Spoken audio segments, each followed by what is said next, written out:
Hello, kamusta tayong lahat? I praise my Father, the Creator of heaven and earth, Yahweh. From Him comes all goodness and righteousness and justice.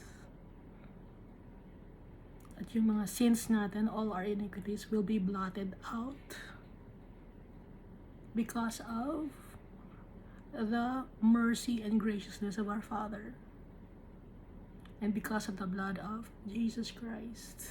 And we must thank Jesus Christ for His sacrifice on the cross.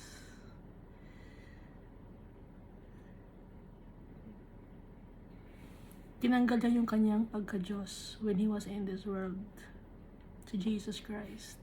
He lived like us, simple people. He lived with sinful men, gaya natin. Kaya alam ni Jesus yung ugali natin. Pero bago pa man siya bumaba dito sa lupa, alam na niya yung ugali natin. At na-experience niya, nung nandito siya sa lupa, yung wickedness of the people. First-hand experience niya when he was tortured, mocked, persecuted by the people he loves. And so kahit na he was crucified on the cross by the wicked people, ano sabi ni Jesus Christ? Father, forgive them, for they do not know what they are doing. Very forgiving si Jesus Christ. And so we must forgive people as well. Kung forgiving si Jesus Christ, mag-forgive din tayo ng mga tao. May mga bagay na hindi natin mapatawad. Sometimes we cannot forgive ourselves. But our Father, Jesus Christ, is merciful to forgive us our iniquities. And so we must forgive ourselves. Forgive people. Kasi minsan na napaka-harsh natin sa sarili natin. But our Father loves us so much. We are His treasure. We are His inheritance. And so, our Father must be our treasure also. Ingatan natin yung pagmamahal ng Almighty Father sa atin. Ingatan natin yung pagmamahal sa atin ni Jesus Christ by following their commands. Their commands are written here in the Bible. So, we must read the Bible to remind us. And we have the Holy Spirit to guide us, to comfort us as we traverse in this world full of wickedness and greediness. And now we have a hope and a future with Jesus Christ and our Father. Doon tayo titingin sa future and hope natin. Someday we will be with our Father, with Jesus Christ, and with all the heavenly beings, our true home.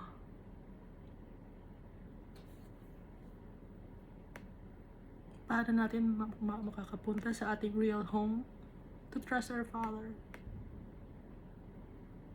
to live the life that Jesus lived, humbling ourselves, remorseful, and yung mga example ni Jesus, we must emulate Him. Dahil yung mga kasalanan natin, burado na. Kahit gaano pa kadami ang kasalanan natin, if we have Jesus in our hearts, burado na yung kasalanan natin. Dahil yun ang utos ni Almighty Father. Jesus, the name above all names.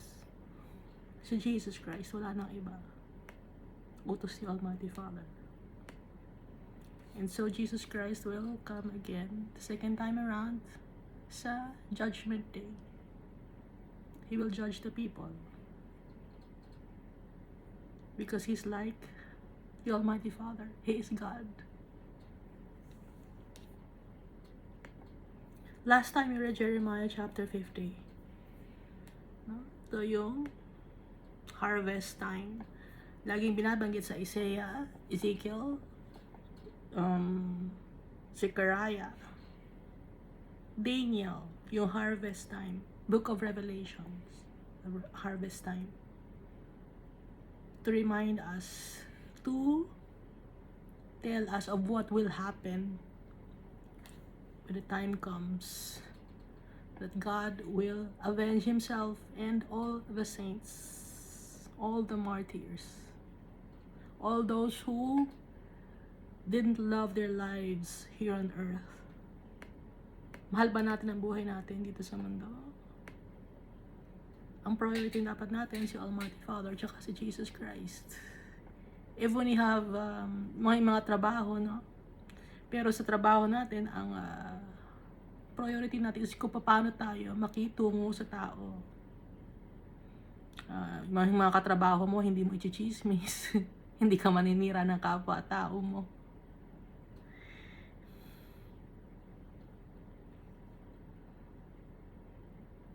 Dahil si Almighty Father, lagi niya nakikita yung gawa natin.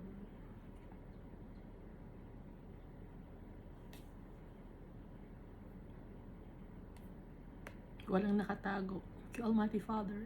Kaya si Almighty Father, lahat binibigay niya sa atin. Binibigay niya sa atin lahat, walang itinatago si Almighty Father, walang secret si Almighty Father. Lahat pinidisclose niya sa atin.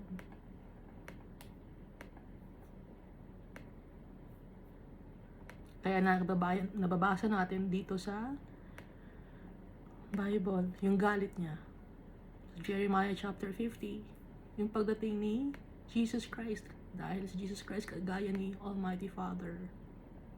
Nabasa natin dito, diba? So yung first time na nasira yung mundo, that was the time of Noah, yung the great flood. Kaya binanggit dito, no? First, the king of Assyria devoured him. Ngayon, magkakaroon na naman ng tatanggalin na naman ni Almighty Father ang mga tao. Sa pangalawang pagkakataon, yun yung pagdadating ni Jesus Christ.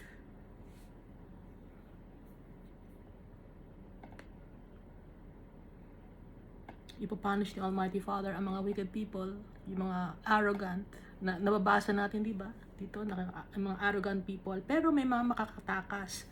Sino yung mga makakatakas na yon? Yung mga makakatakas na yun, hindi sila makakatakas sa earth, pero matatakasan nila yung punishment of the Almighty Father by going back to the Father, returning to our Father, asking His forgiveness. Nakalagay dito, no? But I will bring back Israel to his home. Israel is not only the country that we know. It is us, tayo to. And so we shall feed on Carmel and Bashan. Yung garden and orchard at fruitful, fertile land. Productive. And it is a perpetual covenant. Gilead means perpetual covenant. Ibig sabihin, forever yun. Hindi matatapos. Kung tayo ay babalik sa tatay natin, if we will trust Him, if we will humble ourselves before Him. So, it is paradise.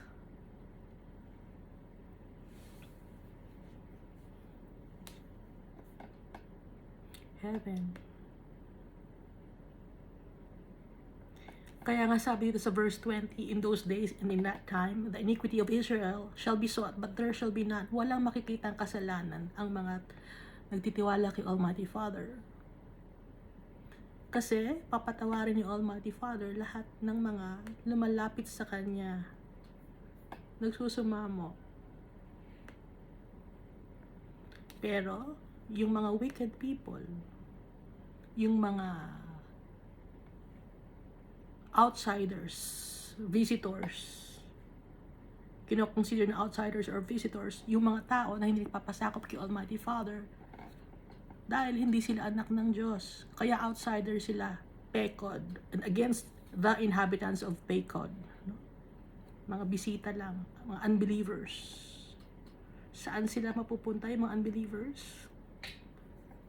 But outside are the dogs and sorcerers and sexually immoral and murderers and idolaters and whoever loves and practices a lie. Revelation chapter 22 verse 15. Yung destruction, hindi lang ito war, kundi famine, pestilence, tragedies. Hindi makikita ng tao, no? Or ng naked eye, yung mga angels, hindi nila makikita, pero may experience nila yung pain and suffering.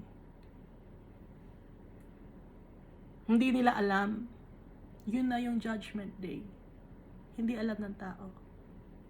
Yung mga ngayon, yung mga na-experience natin ng mga volcanic eruption, birth pangs pa lang yun. It's impending pa lang, no? Impending warning. Paparating na, warning pa lang na, paparating na. Pero hindi pa. Yun ang judgment day. Maraming mga tao ngayon na nag-aantay. At marami ring mga nanloloko na mga tao. So, paano natin malalaman kung ano ang totoo? We must read the Bible. Have faith in our Father. Yung galit ng Almighty Father is for the wicked people na hindi sinusot yung or hindi ina-ask yung guidance niya. Hindi ina-acknowledge si Almighty Father, tinatanggal si Almighty Father sa mundo na ito. Although the Almighty Father created this world.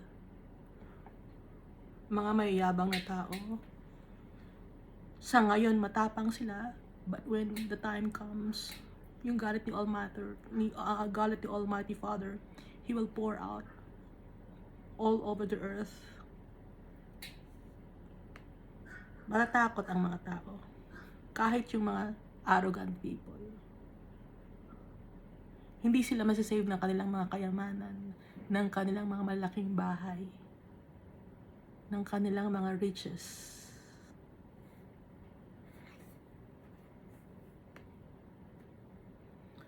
Ang kasama ni Jesus Christ, yung mga armies in heaven. Sino yung mga armies in heaven na tayo?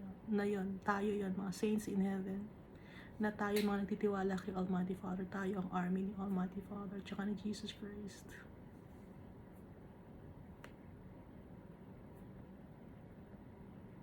The most proud shall stumble and fall, and no one will raise him up. I will kindle a fire in his cities, and it will devour all around him. So, magkakaroon din ng sunog, no? Usually, pag may mga tragedies, may mga sunog din. Kaya, di ba, pag may mga volcanic eruption, may ambulansya, tapos sunod, bombero, mga ganon. Kasi nga, chain reaction yung mga mangyayari na mga events.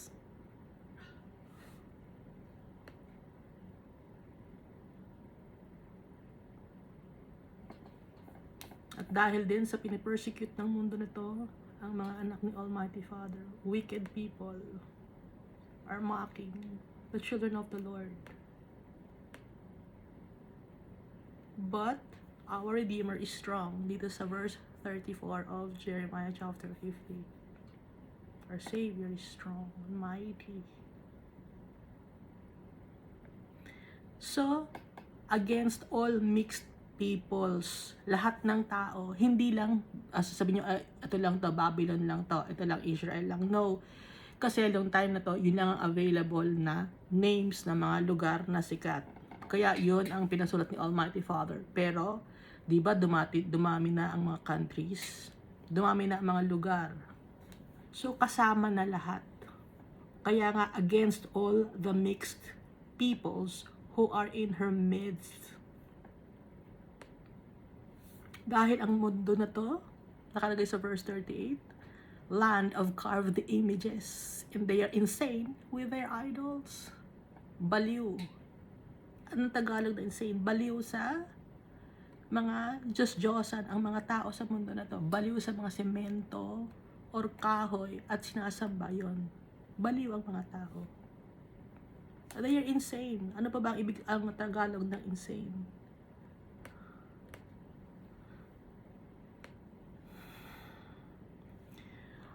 ang sinasabi nila, ang mga believers of the Almighty Father, ang baliw.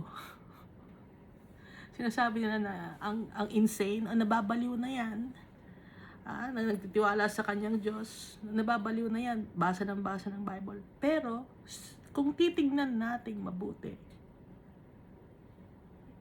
ang tao, sino ang baliw? Kukuha ka ng kahoy, kukortihan mo ng babae o kukortihan mo ng lalaki, tapos dadasalan mo, mag-o-offer ka ng pagkain sa kahoy, sa semento, sa ginto, na kinortihan mo, na kinortihan din ng tao na makasalanan. Pag nawala yung pintura, o pinturahan natin, hindi ganun si Almighty Father, hindi ganun si Jesus Christ, powerful si Jesus Christ. Hindi niya kailangan pinturahan siya. Dahil siya mismo gumagawa siya ng miracle. Hindi siya kailangan drawingan ng mata. Yung hindi makakapture yung holiness ni Jesus Christ ng mga images. Sino yung sinasamba ninyo? Hindi ko alam kung sino yan.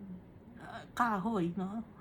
Kahoy, semento. So, sino ngayon ang crazy? Sino ngayon ang insane?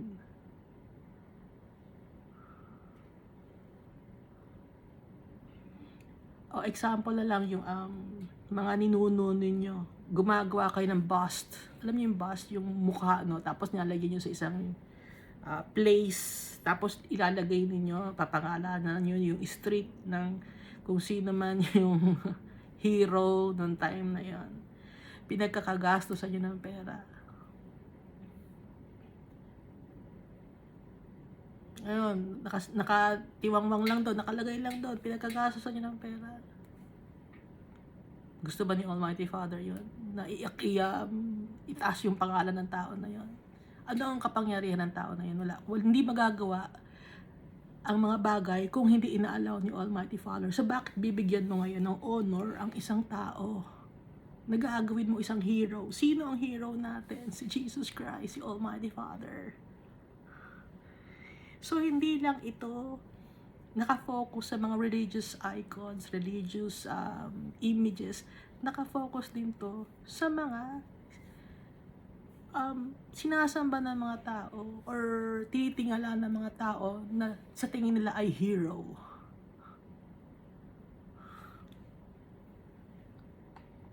Meron akong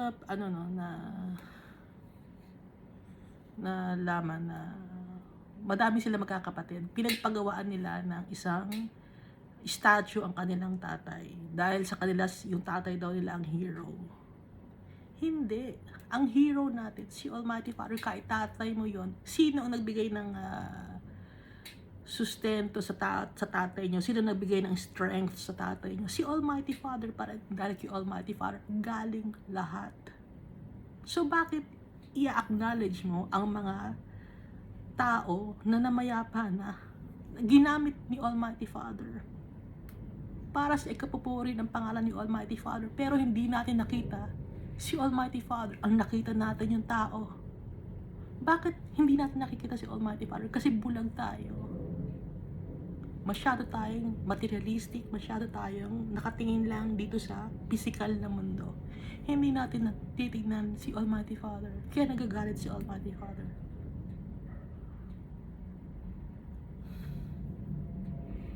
Sa ngayon hindi pa ibinubuhos si Almighty Father yung galit niya.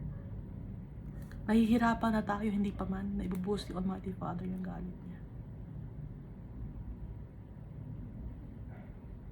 Mas mahihirapan tayo pag binuhusan ni Almighty Father yung galit niya. Ngayon, yung mga pains and sufferings natin is just a test for us.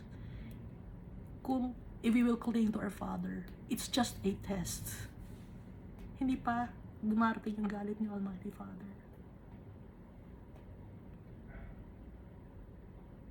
Kaya ano mangyari dito sa verse 39? Yung mga jackals, tsaka yung mga ostriches. Ano yung mga ostriches? Yung mga ayaw humarap sa katotohanan. Itinatago ang ulo sa ilalim ng lupa. Tinatakban ang mga tenga. Ayaw marinig ang totoo. Mga cowards. Kaya ostrich. jackals, walang remorse, cold-hearted. Dito sa verse 39. Ano ang gagawin sa kanila? Tatanggalin sila sa mundo. So, saan mapupunta ngayon yung mga tao na wicked, na ostrich, na jackals, na arrogant, na mahilig sumamba sa mga idols, na mahilig mag-acknowledge ng mga idols? Saan sila mapupunta? Hindi na-acknowledge si Almighty Father. Napakaraming idols ang mga tao. Lahat ng religion, kung titignan mo, lahat ng religion, meron silang bagay o lugar na sinasamba. Hindi yun. Ang sasambahin natin, si Almighty Father, si Jesus Christ. Worship Him in spirit and in truth. Hindi naiintindihan ng tao. I don't know why. It's because of the wickedness of the people. Their hearts full of wickedness.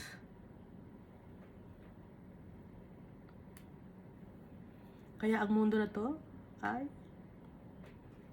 parang Sodom and Gomorrah. Babylon na, Sodom and Gomorrah pa. Na hanggang ngayon yung Sodom and Gomorrah, nakatiwangwang na lupa na hindi mapakinabangan. Ganon ang mangyayari sa mundo.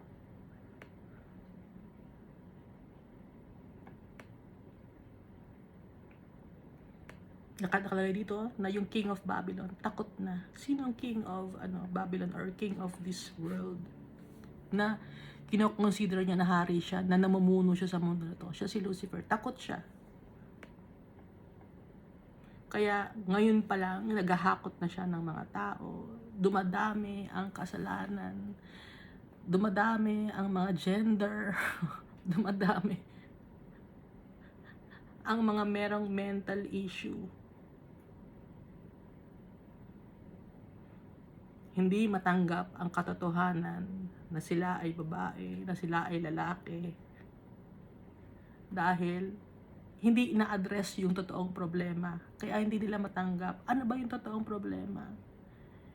Ang totoong problema natin, wala tayong peace of mind. At saan natin nakukuha yung peace of mind na yun? Yung contentment, yung matatanggap natin yung sarili natin. Si Almighty Father, tanggap tayo kahit sino tayo, kahit ano tayo. At buburahin niya yung kasalanan natin. May mga tao na hindi nila kaya yun. Kaya ang punta nila ay sa eternal damnation. Binanggit dito ni Almighty Father, and who is a chosen man that I may appoint over her? For who is like me? Si Jesus Christ, kagaya ni Almighty Father, who will arraign me? Kung sino ang parehong mag-judge, kagaya ni Almighty Father, si Jesus Christ. And who is that shepherd? Si Jesus Christ, who will withstand me? Sino yung naka-experience ng mga pahirap na ibinigay ko sa kanya at nabuhay siya at naging matatag siya? Si Jesus Christ.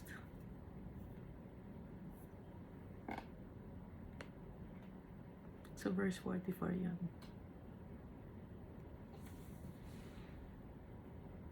Kaya yung plano ni Almighty Father para sa atin, sa mundo na to, tapos na. Ang iniintay ang mga tao.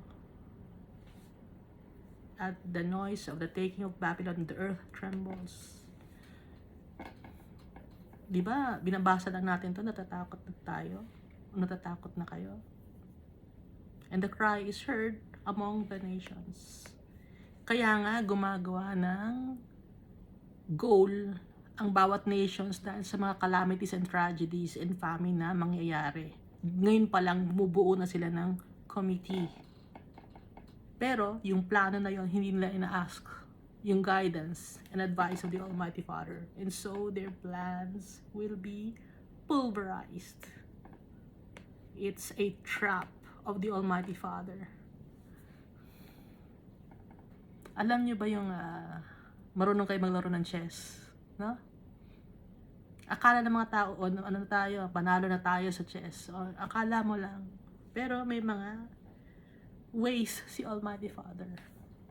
He's full of wisdom and knowledge, Almighty Father. He created the world. Kaya, sino ang kakalaban kay Almighty Father?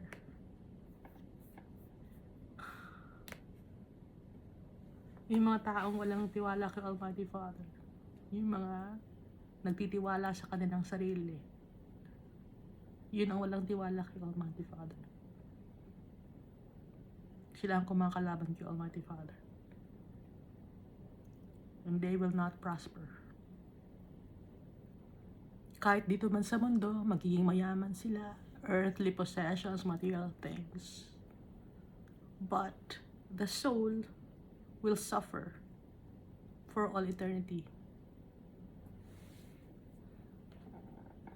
in the lake of fire. So dito tayo sa Jeremiah chapter 51. Dito sa Jeremiah chapter 51, binabanggit dito yung Babylon pa rin, no? Sisirain ang Babylon. Mundo pa rin. Baka itanong nyo, ba't hindi ba nasira sa sa chapter 50? Sa chapter 50, dito, yung pagdating ni Jesus Christ. Ito namang chapter 51, katulad ito, pero mas detailed yung na kay Daniel, chapter 12. Mas detailed to, yung Gog and Magog. 12 ba yan o 11? Daniel chapter 11, yung warring kings of north and south. So, dito naman sa Jeremiah, ganun pa rin. Pero detalyado sa Daniel. Ito yung Battle of Gog and Magog na nasa Book of Revelation. Jeremiah chapter 51. Sa Revelation chapter 20, no? Yun yung Gog and Magog. Kasi may matitira pa na tao. Sa pagdating ni Jesus Christ, may matitira pa ng mga tao.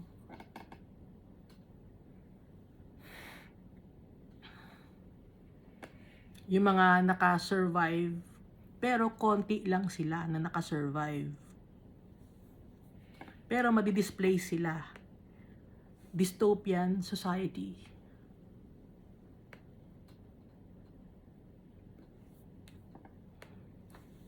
Jeremiah chapter 52. Thus says the Lord, behold, I'll raise up against Babylon, against those who dwell in Leb-Kamai, a destroying wind.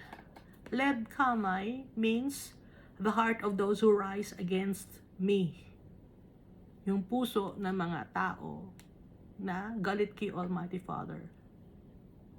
Kaya ang ibig sabihin ito, thus says the Lord, behold, I'll raise up against Babylon, against those who dwell in the land of the people whose heart is against the Almighty Father, a destroying wind. Verse 2, I will send winnowers to Babylon. Ano ba yung winnowers?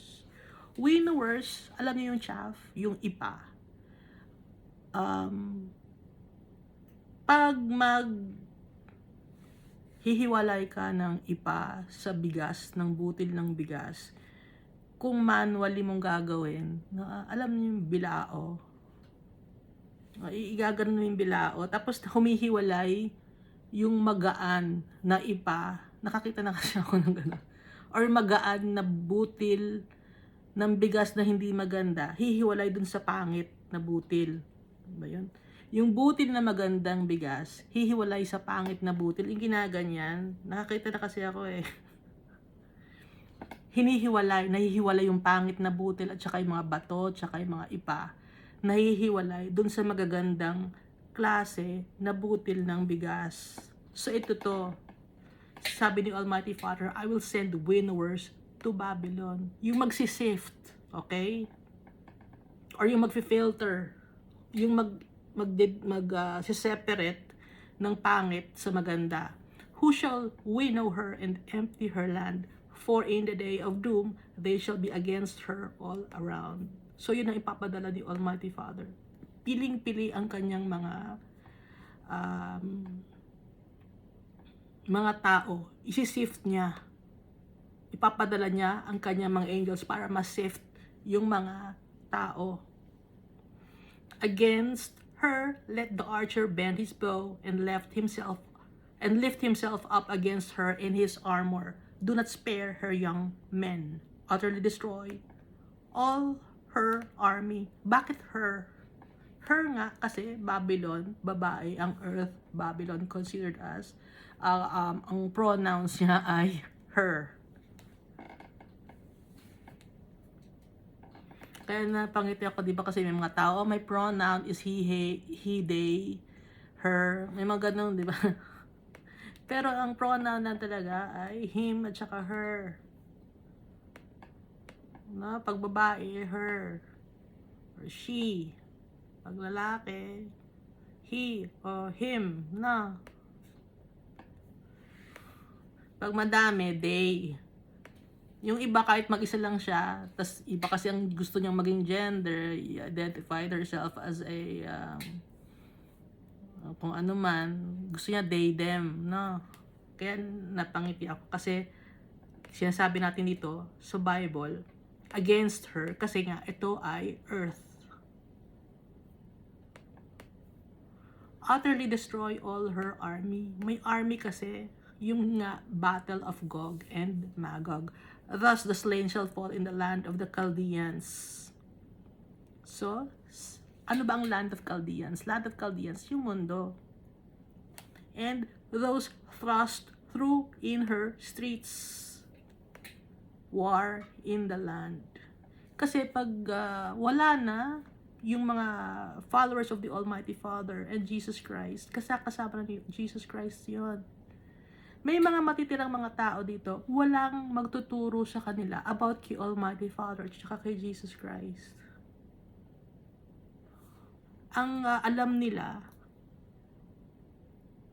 yung itinuro sa kanila ng kanilang mga ninuno na napunta na sa impyerno, yun pa rin ang gagawin nila dahil hindi sila maalam. Dahil wala na magtuturo.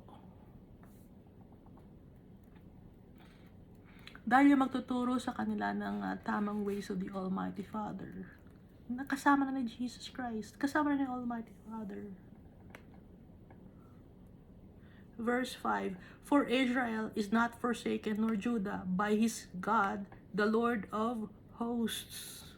Si Almighty Father, hindi niya iiwan yung kanyang mga anak. Though their land was filled with sin against the Holy One of Israel. Hindi iiwan ni Almighty Father yung kanyang mga anak kahit na nakatira sa kasalanan ang mga anak. Dahil itong mundo ay punong-puno ng kasalanan, ngayon yung anak ni Almighty Father na nagtitiwala sa kanya, hindi iiwan ni Almighty Father. Isasama niya yun. So sino nang matitira ng mga tao dito kung wala nang magtuturo sa mga natira na mga tao?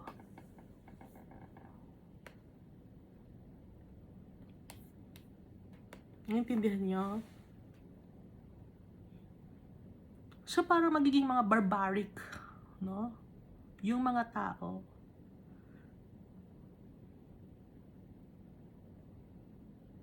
Verse 6, flee from the midst of Babylon, and everyone save his life.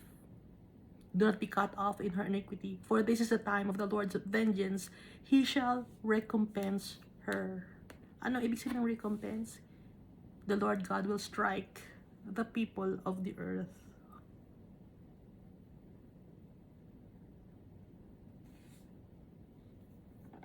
Babylon was a golden cup in the Lord's hand. Mahal ni Almighty Father ang mundo na to.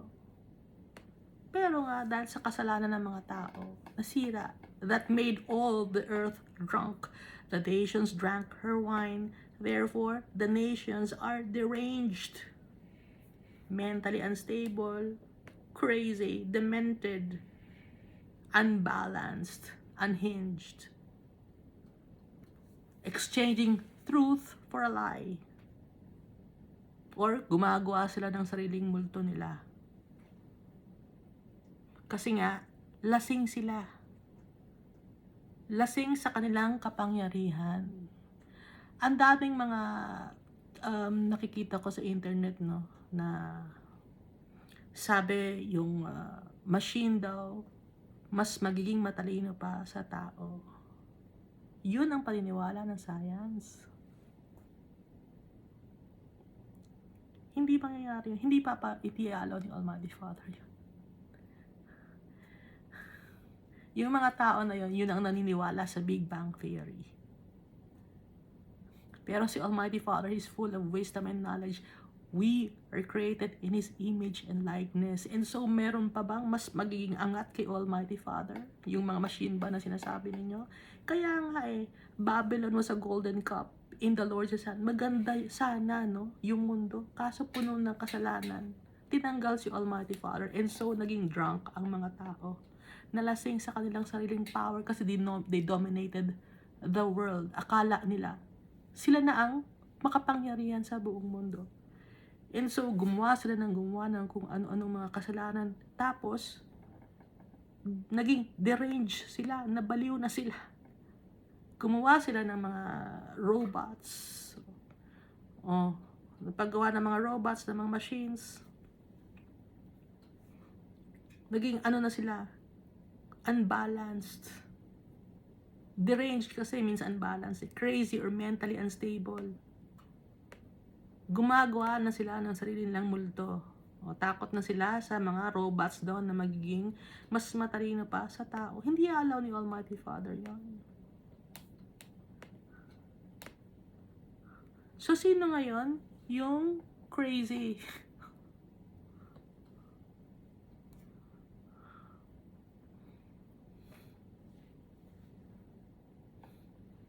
Ni hindi nga makapaghukay ng malalim sa kailaliman ng mga tao. Tapos nag-iisipan ng kung ano ng mga bagay. Maghukay muna kayo sa ilalim ng mundo. Tingnan niyo muna, i-check. Try lang. Try lang. Ha? Hindi, pare-pareho rin, lupa rin na makikita. Hindi, baka meron pa, i-try lang.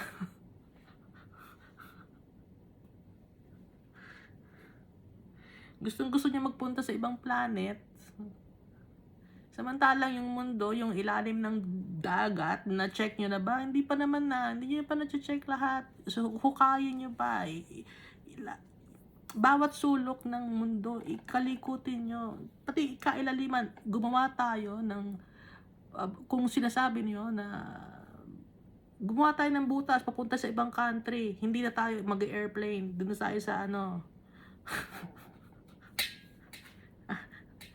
underpass na tayo dadaan, no? Try lang, tingnan natin, ha? Hindi pa nga makagawa ng sa ilalim ng lupa, pupunta na agad ng kung saan-saang lugar, lupalo. Mag-aral kasi kayo, mag-research kayo. Hindi puro mga katatawanan ang pinapanood ninyo, gano'n. Puro mga kababawan, puro mga pranks ang pinapanood ng mga tao, puro saya. Mag-check nyo naman, ha? Diba sabi niya matalino kayo?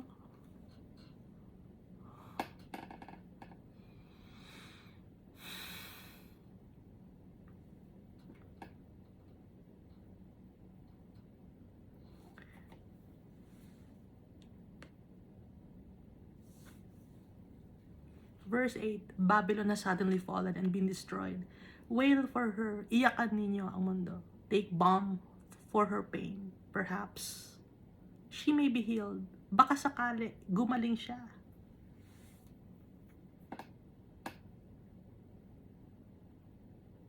Verse 9, we would have healed Babylon.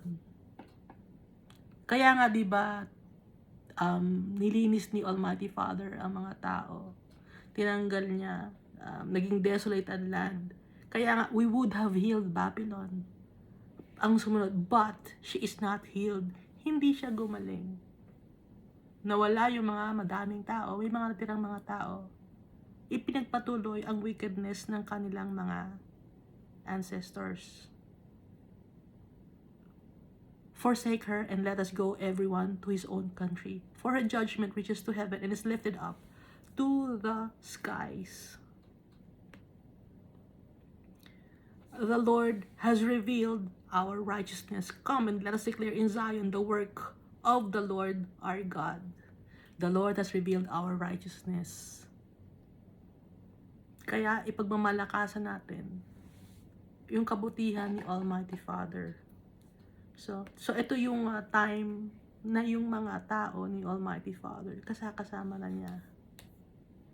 So ulti ko yung Battle of Gog and Magog. Yung mga tao dito, yung technology na meron tayo ngayon na ini-enjoy, na nawala sa future. Okay? Sa Battle of Gog and Magog. Kasi nga, sa pagdating ni Jesus Christ, yung mga bowl of the wrath of God, yung sounding of the trumpet, yung mga calamities, yung mga tragedies and pestilence. So yung mga technology na mga kuryente, yung alam niyo naman 'di ba yung mga movies na parang Desolate Land, ano ba yung mga movies na parang parang mga Mad Max ganon. Maraming mga movies na parang na wala na ng tao ang mundo. Parang ganon. Tapos, wala na yung technology ng internet.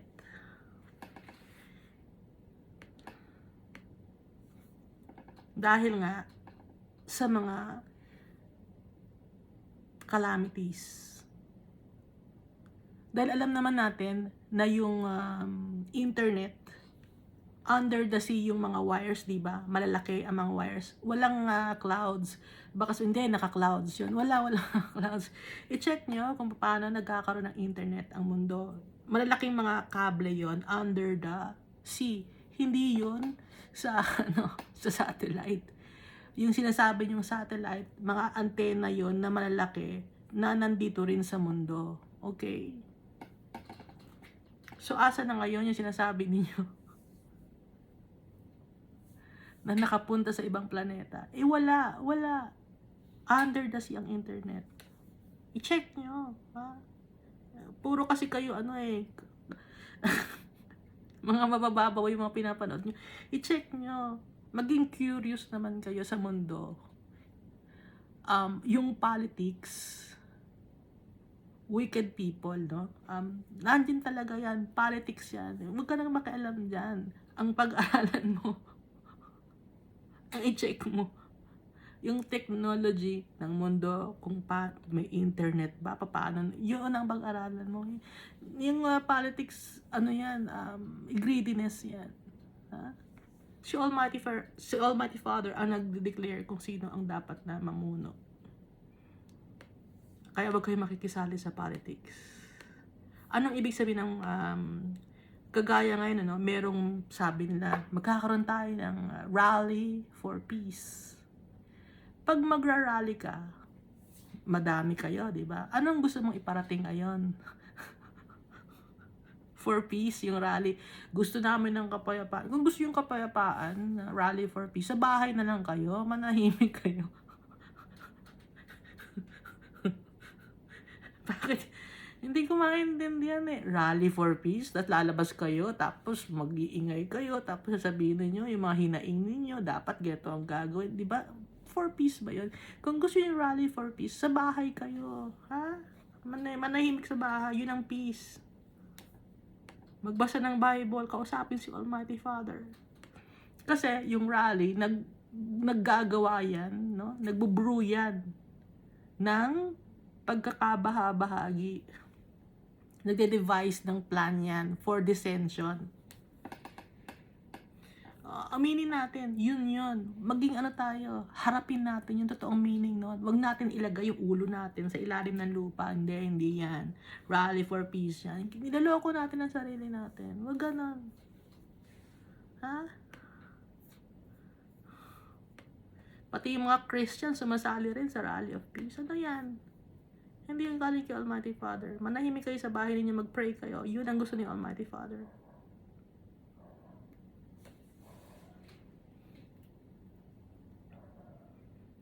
Kaya ang gulo-gulo ng mundo, nakikisali pa kayo. Bakit gusto niyo makisali? Hindi nga. Bakit? Merong sarili kayong hidden agenda? Anong agenda niyo? Anong goal ninyo? Aminin niyo.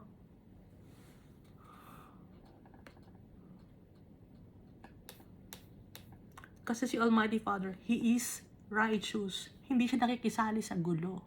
Walang rally for peace kay Almighty Father. Kung gusto mo ng peace, bahay ka, manahimik ka, mag-pray ka kay Almighty Father.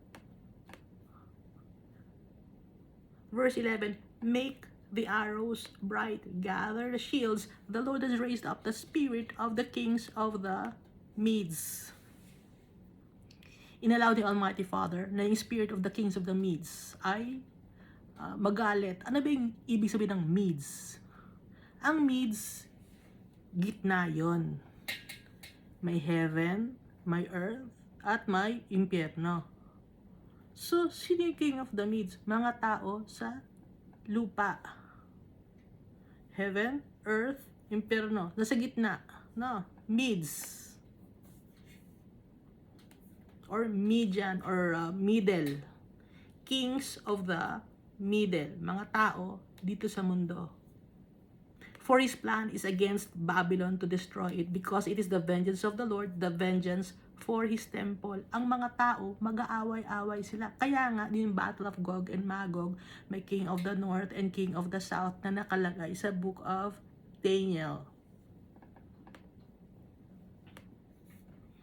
Hayaan ni Almighty Father mag-away ng mga tao. Dahil yung time na nga na to, wala nang nagtuturo sa mga tao tungkol kay Almighty Father dahil kasama na ni Jesus Christ. Kaya nga nakalagay diba sa Book of Revelation, blessed are those who are included in the first death, because the second death has no power. Ano nga nakalagay doon?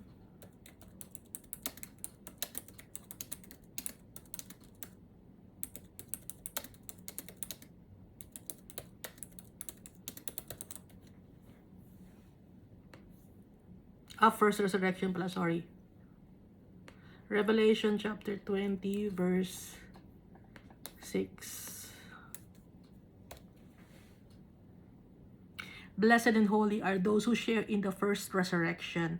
The second death has no power over them, but they will be priests of God and of Christ, and will reign with Him for 1,000 years. Kaya nga, dapat kasali tayo sa first resurrection. Dito sa Revelation chapter 20 verse 6 ang sinasabi. Kasi yung second death, wala nang power sa atin. Ano ba yung second death? Yung second death, yung sa impyerno. Ngayon, yung binabanggit dito na Battle of Gog and Magog, makakasama sila sa second death. May death sila na first death, yung body nila mawawala, masisira. And then, may second death pa sila. Kasi nga, walang nagtuturo ng tungkol kay Almighty Father sa kanila, sa Gog and Magog. Verse 12. Set up the standard on the walls of Babylon, make the guard strong, set up the watchmen, prepare the ambushes. For the Lord has both devised and done what He spoke against the inhabitants of Babylon. Tapos na yung plano ni Almighty Father. I-execute na lang mismo ng mga tao. Akala ng mga tao, kagaya nga na binanggit ko kanina, is like a game ng chess. Akala ng mga tao, mananalo sila. Pero si Almighty Father, meron siyang sariling ways because He's full of wisdom and knowledge.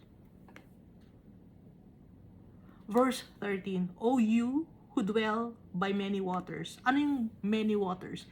Di ba ang mundo na to, maraming tubig, hiwa-hiwalay ang mga countries, tas may mga tubig na malaki. Merong Pacific Ocean. Ano pa ba? Arctic Ocean. Mediterranean Sea. Marami, di ba? Tas Meron pang mga rivers, Euphrates rivers, marami pa mga waterfalls, ganon. Kaya nga ito yung mundo na itong pinatutungkulan, ang Babylon. Itong mundo na to mismo. Abundant in treasures. Abundant sa treasure ang mundo na to. Your end has come. Matatapos na ang oras mo sa mundo. The measure of your covetousness, selfishness, greediness, lahat gusto mong angkinin ang mga tao. Ganito ang ugali. Verse 14, the Lord of hosts has sworn by himself, surely I will fill you with men as with locusts, and they shall lift up a shout against you. As with locusts. Yung locust, pag dumaan yung locust, no, giba lahat ng mga pananim. So maraming mga tao to, kasi 1,000 years nakakulong si Satan. Pero yung mga tao, patuloy pa rin sila ng kanilang mga wickedness. Walang nagtuturo sa kanila ng tama dahil namana nila sa kanilang mga ninuno ng mga ninuno. And so, dumami na uli sila. Kasi ang tagal na, no, 1,000 years. Kung sa oras ng mga tao. Pero kay Almighty Father, mabilis yung 1,000 years. And they shall lift up a shout against you. Verse, tsaka kaya locust, kasi demon-possessed na yung mga tao. Si Satan, si Lucifer, nakakulong siya, pero may mga alagad siya.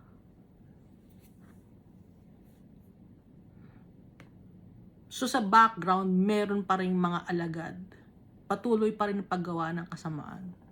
At yung mga namana sa mga nauna na napunta ng impyerno, yun, namana nila yung ugali ng barbaric, yung covetousness, yung lahat ng kasalanan.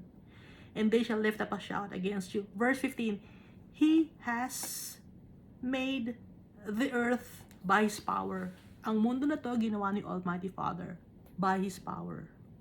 He established the world by his wisdom. Na-establish ang mundo na to dahil sa wisdom ni Almighty Father, and stretched out the heaven by his understanding. At malawak ang heaven dahil sa understanding ni Almighty Father. Kaya ang mundo na to, kay Almighty Father ito. Alam niya ang pasikot-sikot ng mundo to. Alam niya ang tao. Pero bakit makasalanan ang mga tao? Inalaw ni Almighty Father. Ba't niya inalaw? Ang mga tao na mismo ang nag-decide sa kanilang sarili na sundin ang kasamaan. Si Eva, nag-decide na siya, no? Siya ang nag-decide. Ang ginawa ng Satanas, inimpluwensyahan lang siya. Pero si Eva na mismo ang nag-decide. Nagpadala sa inggit, nagpadala sa panloloko, nagpadala sa covetousness, halo-halo na. Nagpadala sa pride.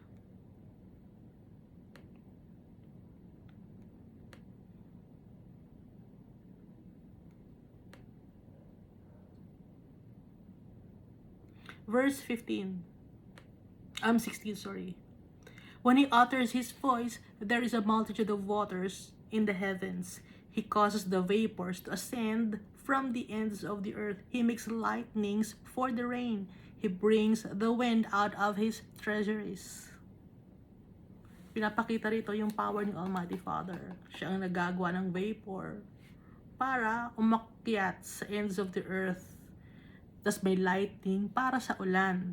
At pati na rin yung hangin. Galing kay Almighty Father yon. Lahat galing kay Almighty Father. Hindi naiintindihan ng tao. Laging sinasabi ng tao, may dahilan yan kung bakit may rain, kung bakit may ulan. Kasi nagito ang ginagawa ng ecosystem. Konektado kasi ang ecosystem. Pero yung part about kay Almighty Father, tinatanggal ng mga tao. Verse 17. Kaya nga nakalagay dito sa verse 17, everyone is dull-hearted, without knowledge. Hindi nila alam. Hindi nila alam na kaya may rain dahil kay Almighty Father. Hindi nila alam na kaya may wind dahil kay Almighty Father. Lahat ng bagay, hindi nila alam. Everyone is dull-hearted without knowledge. Every metalsmith is put to shame by the carved image. Dun nakafocus ang mga tao sa carved image nila. For his molded image is falsehood. Kasinungalingan ang molded image. And there is no breath in them. Hindi humihinga. Walang ginagawang tama. Wala rin ginagawang mali. Hindi humihinga eh. Pero bakit sumasamba ang mga tao sa mga image? Yun ay ang udyok ng demonyo. Bakit inudyukan? Para magalit si Almighty Father, para magkasala ang mga tao. Dahil ang demonyo gusto niya mapalayo ang tao kay Almighty Father. Kaya yung mga tao ngayon, mas pinaniniwalaan nila ang mga carved image, ang kasinungalingan. So, sino ngayon ang insane? Sino ang deranged?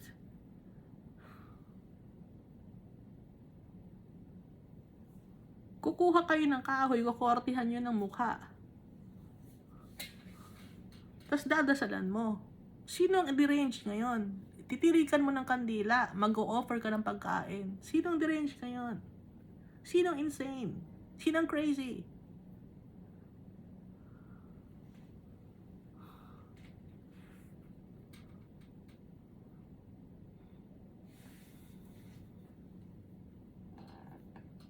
Verse 18, they are futile, a work of errors. Walang kwenta, useless. Sayang ang oras. Imbis na i-worship mo si Almighty Father to store up treasures in heaven, anong ginagawa mo? Doon ka nakatunganga sa isang semento na walang mangyayari sa'yo, nakatunganga ka doon. Dasal ka ng dasal. Salita ko ba to? Hindi ko to salita. Nasa Bible to. Basahin ninyo.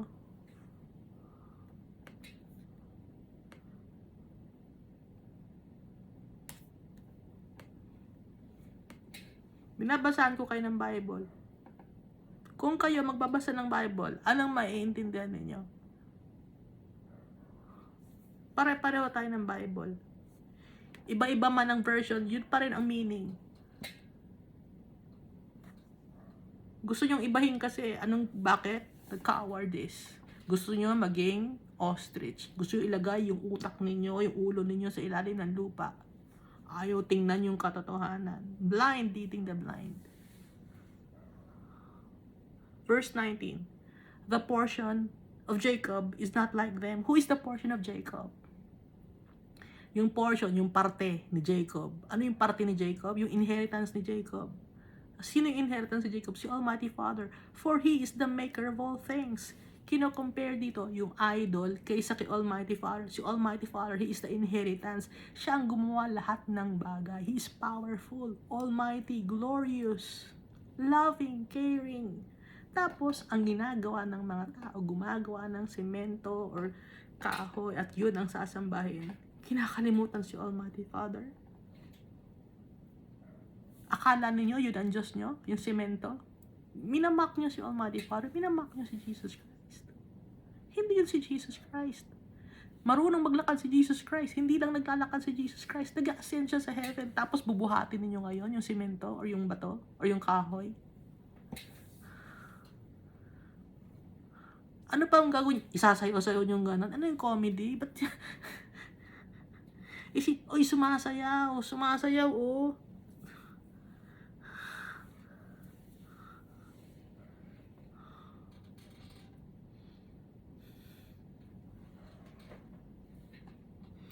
That's paganism. Hindi nyo naiintindihan. Culture and tradition ninyo. Ano sabi ni Almighty Father? Nagagalit siya sa culture and tradition ng mga tao.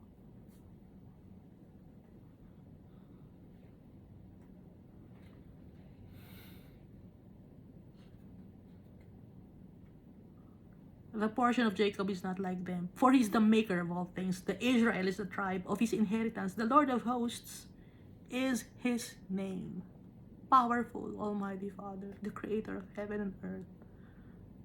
The creator of all things. that we see and all the things that we cannot see are other.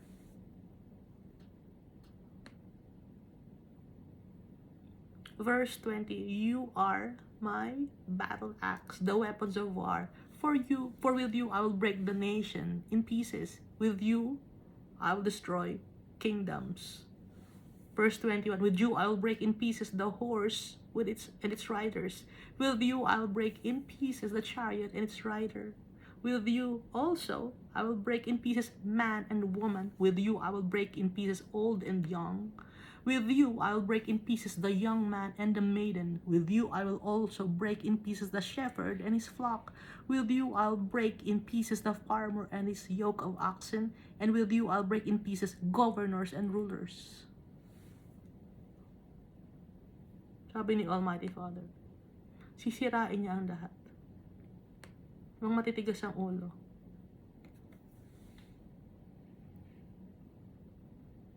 Kasama ni Almighty Father ang kanyang mga anak, tayo. Kung kinukonsider mo si Almighty Father na tatay mo, kasama tayo. Kasama tayo na magdi-destroy ng kingdoms. With you, sabi ni Almighty Father, with you, I'll break in pieces the horse and its riders. Kasama tayo. Isinasama tayo ni Almighty Father. Hindi niya tayo inihihiwalay. Kinoconsider niya tayo na importante sa kanya, kaya sinasama niya tayo. Ganun kabait si Almighty Father. Ang dami nating pagkukulang pero isinasama niya tayo. Tayo pa ang kanyang inheritance. Tapos anong gagawin ng tao? Sasamba ng semento? Sasamba ng kahoy? Hindi si Jesus yun. Hindi yun si Jesus. Hindi yun ang mukha ni Jesus. Hindi mahaba ang buhok ni Jesus.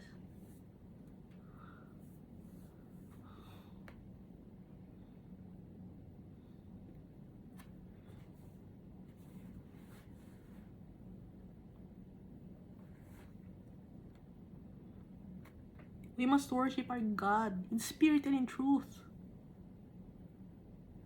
In spirit and in truth nga eh. Hindi, nasa spirit pa rin dahil may semento. Nandun yung spirit, the blessed. Na-blessed na yun, no? Walang sinasabi si Almighty Father, magbe-bless ako ng semento, yun ang satsambahin ninyo. Galit na galit nga si Almighty Father. Inuulit-ulit niya ang dami ng beses. Isaiah, Jeremiah. Ang dami ng beses sa Bible kahit sa New Testament, ba't hindi maintindihan ng tao? Ayaw nyo sumunod. Disobedient people. And so what will happen to the disobedient people?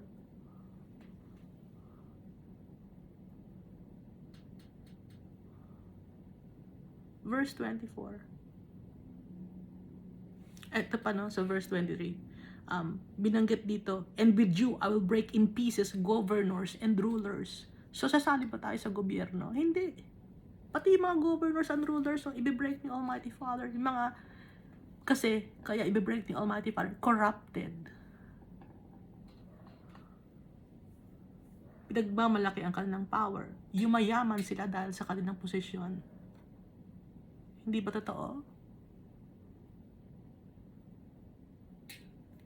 Verse 24, and I will repay Babylon and all the inhabitants of Chaldea for all the evil they have done in Zion in your sight.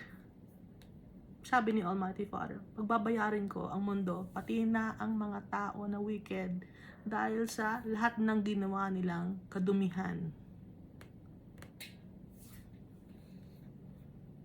For all the evil they have done in Zion in your sight, says the Lord. Sa harapan mo, dahil nakita mo yung kadumihan, kaya pagbabayarin ko ang mundo, pati na ang mga taong nakatira sa mundo, dahil sa ginawa nilang kasalbahihan or kadumihan na ginawa nila sa harapan mo. Sabi ni Almighty Father.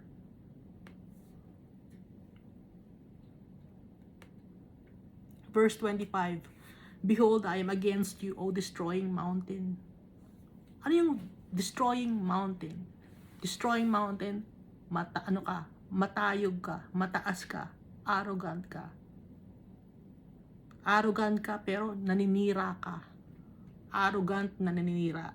Behold, I am against you, O destroying mountain, who destroys all the earth. So, ito ay ugali ng tao. Siya ay isang, tingin niya sa sarili, mountain siya eh. Mataas siya. Powerful siya. Yun ang tingin niya sa sarili niya. At sinisira niya ang kapwa-tao niya. Kaya, anong gagawin ni Almighty Father? Who destroys all the earth, I am against you. O destroying mountain, who destroys all the earth, says the Lord. And I'll stretch out my hand against you, roll you down from the rocks, and make you a burnt mountain. Susunugin kita, ibababa kita sa kinalalagyan mo. Igugulong kita, sabi ni Almighty Father. Roll you down from the rocks, ipapagulong kita sa kinalalagyan mong pedestal. Ipapagulong kita, ipapahiya kita, at susunugin kita. Verse 26, they shall not take from you a stone for a corner, nor a stone for a foundation, but you shall be a desolate forever. Hindi ka na mapapakinabangan. Kahit na gawin ang kubkubuhan ng isang bagay na galing sa'yo, hindi na mapapakinabangan. It will be desolate forever. Pag sinabi ni Almighty Father na forever, it's forever. Verse 27, set up a banner in the land, blow the trumpet among the nations, prepare the nations against her, call the kingdoms together against her, Ararat, Mene, and Ashkenaz, appoint a general against her. Cause the horses to come up like the bristling locusts. Call the kingdoms together against her. Sino yung mga kingdom against her? Sino dapat tatawagan? Ararat, mountain, Mene, my portion, and Ashkenaz, a fire that spreads. Matindi ang tatawaging kingdom ni Almighty Father. Prepare the nation against her. Call the kingdoms against her. Sino yung mga kingdoms na tatawagin ni Almighty Father? Mountain, yung portion ni Almighty Father na mountain na susunog ng kadumihan, a fire that spreads.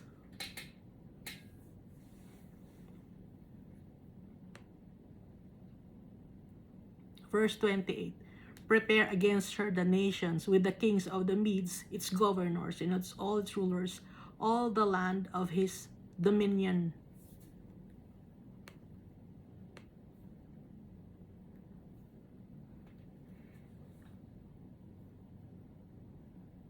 And the land will tremble and sorrow, for every purpose of the Lord shall be performed against Babylon. Lahat ng mga purpose, lahat ng gusto ni Almighty Father na gawin sa mundo, magagawa niya dahil siya nag-create ng mundo. Anong purpose ni Almighty Father? Dahil sa wickedness of this world, to make the land of Babylon a desolation without inhabitant. Dahil itong mundo pinagyayabang ng mga tao, pinag-aagawan ang mga lupain sa mundo na to, pinagpapagawaan ng magagandang mga lugar. Dito nakafocus ang mga tao sa mundo, nag-iipon ng kayamanan sa mundo, nagpapagawa ng magagandang bahay. At dahil sa mga bagay na ganon, dumadami ang kasalanan, wickedness ng mga tao, ginagamit ang kapwa-tao. Naging greedy ang mga tao dahil yung mga bagay sa mundo na to ay mas pinahahalagahan kaysa sa mga bagay na dapat nating pahalagaan. Sino yung dapat nating pahalagaan? Si Almighty Father, siya ang treasure natin. Kaya ang gagawin ni Almighty Father sa mundo na to, magiging desolate ito dahil ito ang pinagyayabang ng mga tao. Di ka mag-unite tayo, gaganda ang mundo na to, magiging prosperous ang mundo na to, lagi doon natin pag-agandahin. O anong gagawin ni Almighty Father? It will be a desolation without inhabitant.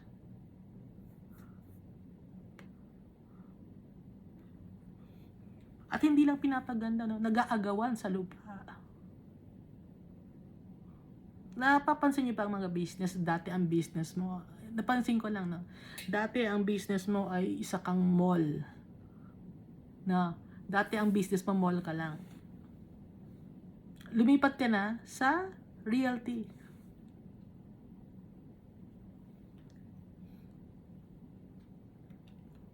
Maraming ganon. ang isang business, pag lumago, ang patunguhan ngayon yan, ang pinaka end goal niyan, pag successful na ang isang business, lupa na ang kanilang goal. Bumili ng maraming lupa, kami ng lahat ng lupa.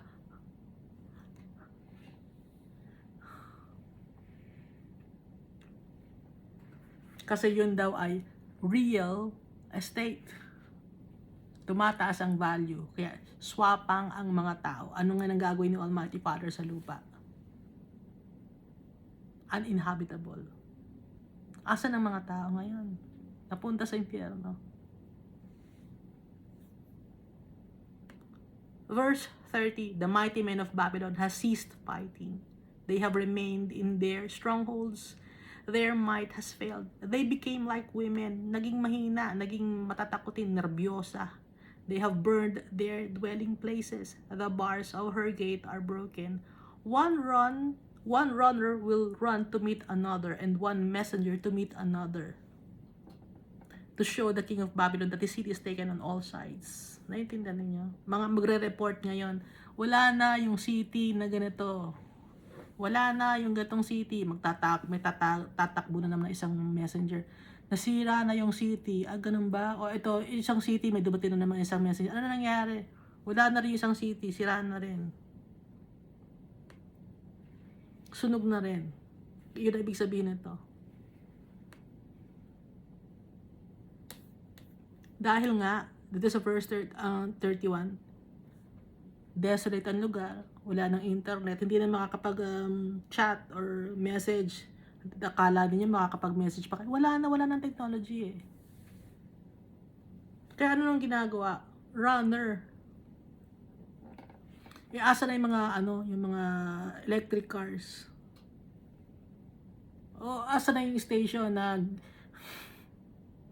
wala na rin kuryente. Kasi nga, masisira na rin yung technology dahil nga, ano ang nangyari sa Book of Revelation?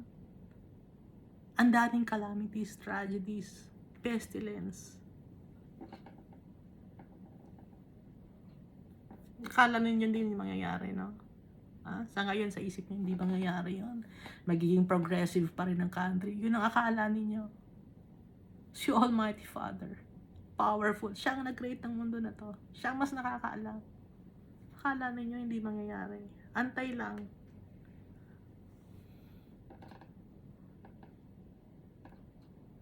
Yung mga naniniwala kay Almighty Father, hindi na ito ma-experience. Dahil nasa na nga ang mga tao na nagtitiwala kay Almighty Father.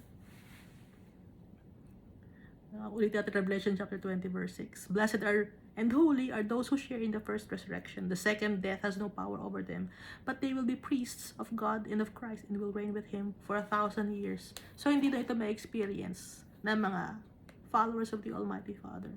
Kasi sila na yung mga army of the Almighty Father. So makaka-experience nito yung mga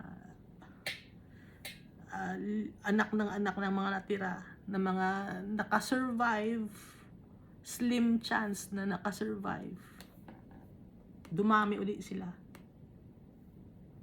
Yung mga may mga mark of the beast, no? Nagkaanak, nakasurvive. Yung ibang mga bata na wala pang mark of the beast.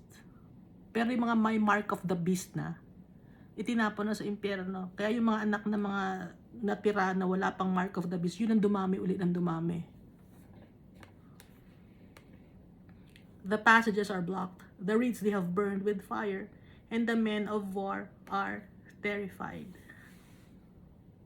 So yung mga tao na matitira, yung mga may mark of the beast na sa impyerno na, ngayon yung mga anak nila, yun ngayon ang magsasuffer. Dahil walang technology. Kung alam ninyo, no, yung pag walang technology, walang kuryente, walang maayos na tubig, pag ganun, wala ring internet. So, balik sa parang kandila uli. Parang medieval times, na sira-sira yung mga damit ng mga tao. Hirap sa paghanap ng pagkain. Kaya, magkakaroon ng battle of Gog and Magog. Dahil nga, gusto nila na maghari sa mundo. But sila mismo, mag-aaway-away sila, at pag nag-aaway sila, sila rin ay magpapatayan. Walang matitira sa kanila. Verse 33. For thus says the Lord of hosts, the God of Israel, the daughter of Babylon is like a threshing floor. When it is time to thresh her, yet a little while, and the time of her harvest will come. Hanggang verse 33 muna tayo. Kasi mahaba itong Jeremiah chapter 51. O, nakaisang oras na pala tayo. Kapag binuhos ni Almighty Father yung galit niya, binibigyan niya tayo ng warning. Maaga pa lang ngayon, yung soul pa natin, nasa katawan pa natin, we still have time. Obey our Father, return to our Father. Para dun dahil kasali sa first resurrection. Ayaw niyo ba? Ayaw niyo ba ng first resurrection? Anong gusto niyo? Yung rapture? Yung rapture kasama yung katawan, no? Pupunta ng heaven. Walang ganon. Dahil ang katawan natin, madumi. Ulitin ko, naggawa lang nun si Darby. Concept yun ni Darby. Wala sa Bible yun. Nasa New Testament, yung sinasabi nyo na gusto nyo maniwala, no? Gusto ko ring maniwala. No? Para hindi tayo mahirapan. Agad, diretso agad, walang patay. Ganon yung ibig sabihin ng concept ng rapture. Hindi ka masasaktan. Heaven agad ang punta mo. Pero hindi ganon eh. Gusto ko rin yun. Pero hindi ganon. Ayaw umamin ng mga tao na walang ganon. Yung mga Christians pa mismo. Bakit? Kung si Jesus nga nahirapan, tayo pa ba? Di ba sabi ni Jesus, kung ako ay nahirapan, kayo rin mahihirapan kayo. Mas angat pa ba tayo kay Jesus Christ?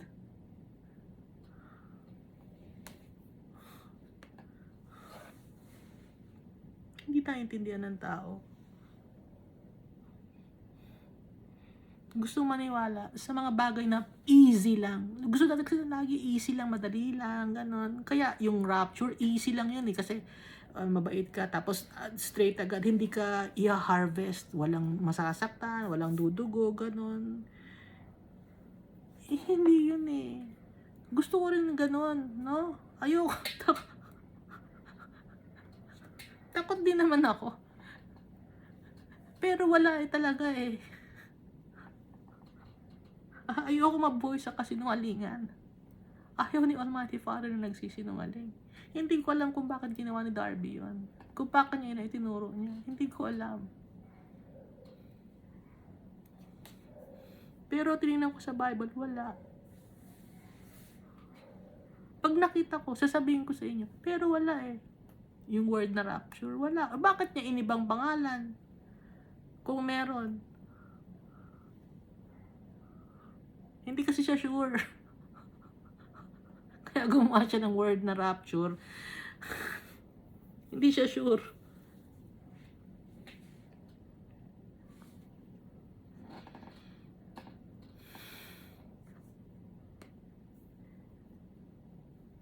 Napaka-easy na yung sinasabing rapture. Madali yun. No? Yun ang gusto ng mga Christian, yung hindi mahihirapan. Huwag na mahirapan kasi Christian naman tayo. Hindi ganun eh. Kung si Jesus nga, nahirapan tayo pa ba? Huwag tayo mabuhay sa kasinungalingan. Huwag tayong duwag. Nakakatakot. Pero kasama natin si Almighty Father. Kasama natin si Jesus Christ. Ngayon, ang dami natin mga pinagdadaanan sa buhay. Dapat matapang na tayo. Ang dami natin pinagdadaanan sa buhay. Hindi lang ako, alam ko kayo rin. Marami rin kayong mga pains and sufferings. Ang dami nating mga sugat sa katawan. Sinugatan tayo ng mga tao. Sa pamamagitan ng salita, no? Kaya yung emotional, physical, mental natin, sugatan, durog tayo.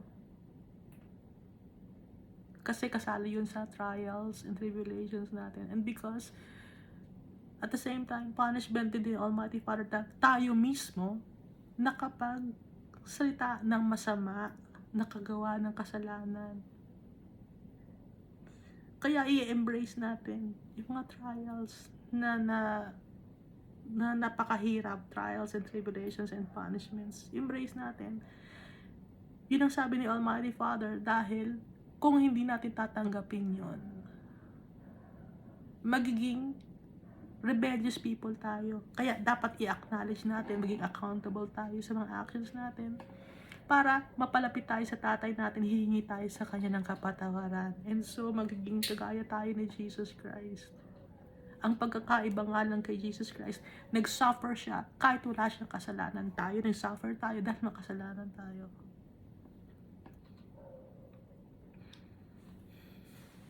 Huwag natin nakakalimutan yung pinagdaanan ni Jesus Christ. Kasi gusto na natin laging easy way out sa mundo na to. Ano? Si Jesus, nahirapan siya.